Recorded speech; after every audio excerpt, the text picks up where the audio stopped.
Hello and welcome to AITV. I'm Timbeki Lemkhototo. Day 2 of this year's AI Africa Expo, still happening at the Sandton Convention Center. We're still hearing from the various people who are attending. Just to give you a sense of what's going on here, we're running 4 tracks.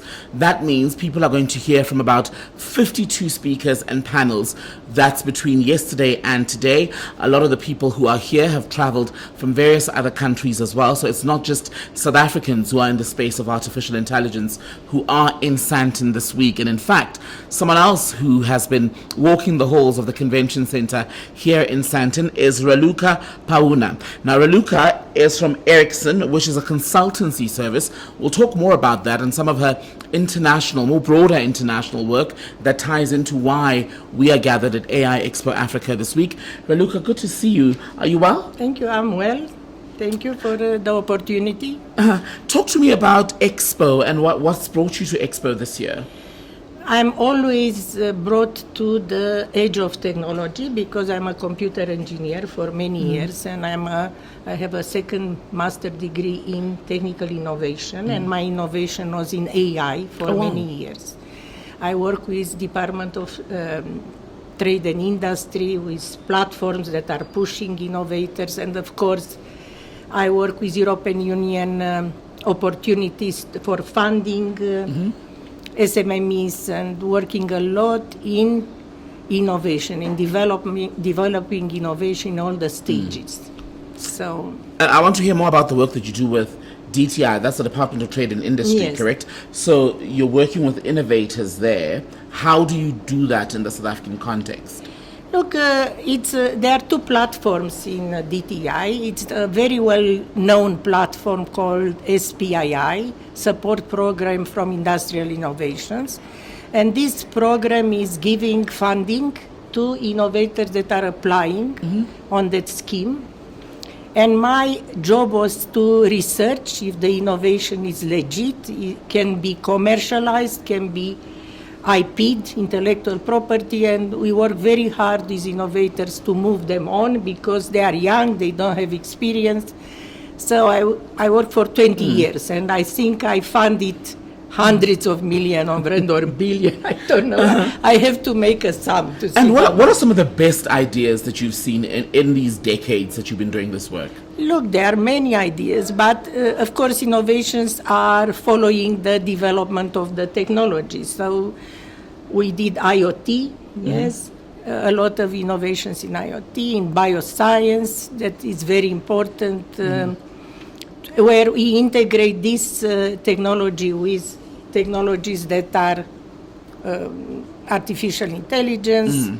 So very important from the point of view that you must create an attraction for the students and engineers to do what is the most important in this moment. Of course, is the most important the development of artificial intelligence in a good sense. We don't have to be scared because, of course, there are pros and cons, but we have to control the cons. Does the good still outweigh the bad in terms of the pros and cons in the conversation around AI?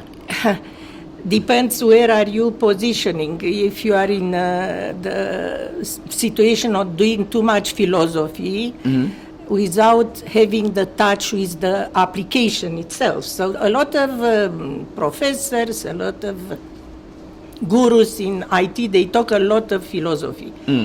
I appreciate that ones that do practical things. So if you for example, I am now busy with a project that is trying to control the distribution of cannabis because it's a big problem in South Africa. Right.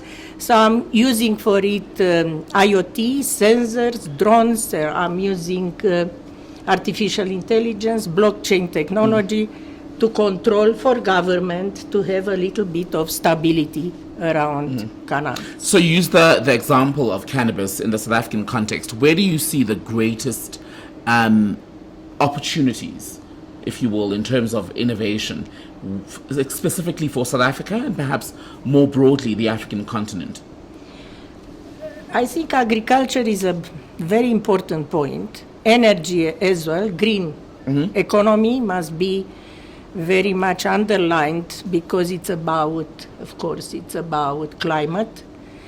Very important manufacturing, robots that are part of artificial intelligence, and education, education and health. So there are major problems in Africa with this point, so we have to pay attention. We're looking for a lot of solutions, right? And yes. people are also looking for solutions that can be rolled out quite quickly at a good price in Africa. Yes. And in terms of IP then, it's a big conversation here this week where people are curious about how to protect their intellectual property. What's the best way to do that? Look, IP has a general way of applying an IP, starting with a provisional, finishing with Geneva, WIPO, or other places where they award you the IP. I have an IP now for this provisional for this cannabis project, but I'm a specialist in IP because of my studies and what I've done. So I'm saying to you, IP is not changed. As long as you can demonstrate is innovation, even is in the software area field. But the software field has some issues, some challenges to demonstrate that is innovative. What are the challenges? Challenges are that you must write the software with a specific language, yes, whatever will be Python or other languages. And this one is like a book. You write a book and you need to do copyright for the book. So in order to be more relevant and get an IP faster and better, I appreciate to do it like a system, so to innovate systems and to try to get an IP in innovating that system. It's much easier. Let's chat a bit before we wrap up our conversation about your work with the EU Chamber of Commerce.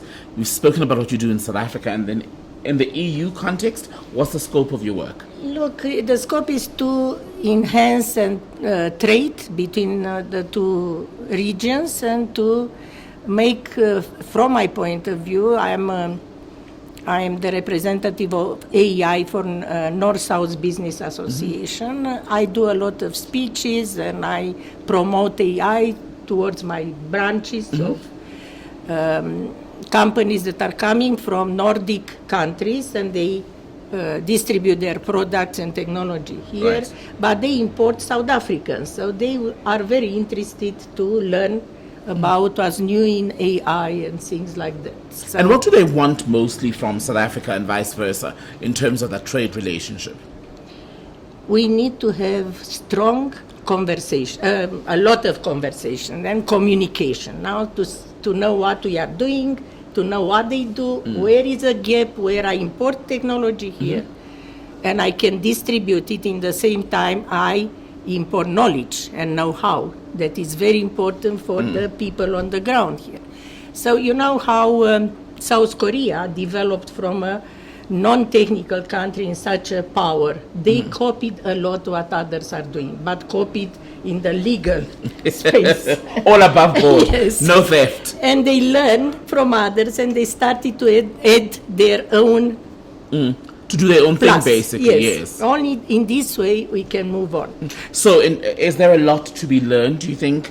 Let's say, is there a lot that the EU can learn from what innovators are doing in South Africa? Yes, because it's a absolutely different landscape, different needs, different situations, different socio-economic situations. So it's big opportunity, even it's a little bit of chaos, chaos.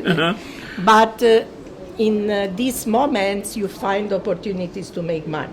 Right. Because at the end of the story, we must make returns. Because yesterday we were actually having a conversation with someone who's here from Germany, and they were talking about how, in South Africa, for example, we're at a less advanced stage, shall we say, in terms of regulation. And she was saying, well, that's risky, but it's also good in a way for creativity. Do you agree?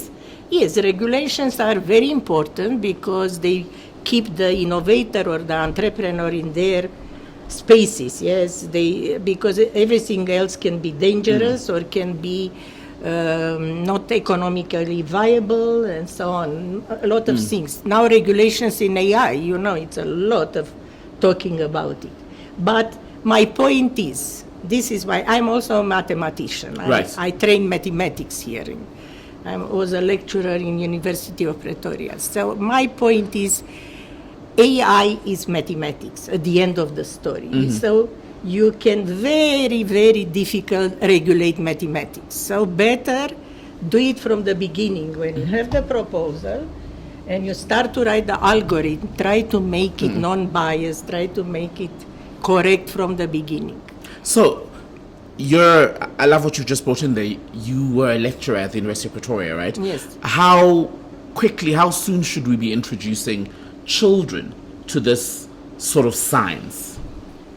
We can introduce them first embedding or developing their capabilities, mental capabilities. And this is about food, about nice families to take care of them, about improving their capabilities, social conversations and so on, openness, yes? This is the way. So make them available to engage, to eat this information that is not easy. In schools as well? In schools we have, I just wrote 2 courses for UNISA now in artificial intelligence, robotics, and I wrote for end of the high school for grade 11, a final course in artificial intelligence. That's incredible. Yes. Let's end then with what you're showcasing here. Some of the work that you've put up as among the exhibitors is to do with SMME work, small medium enterprises. What are you teaching them or showing them over these 2 days of Expo? Look, my point is that we must be practical. We don't learn AI only to be knowledgeable and have a conversation in AI and doing philosophy, yes, philosophy of AI.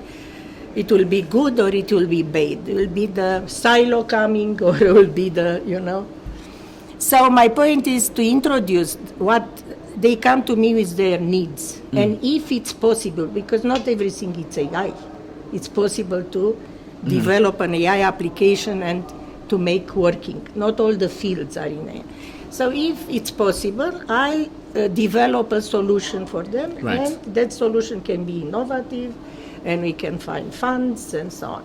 This is my way to work with them. Raluca, Pauna, good to speak to you so much from Eriscan, Thank you. also doing a lot of work, not just in South Africa, but also within the European Union Chamber of Commerce, the DTI as well here in South Africa. That's the Department of Trade and Industry. You're watching AI TV.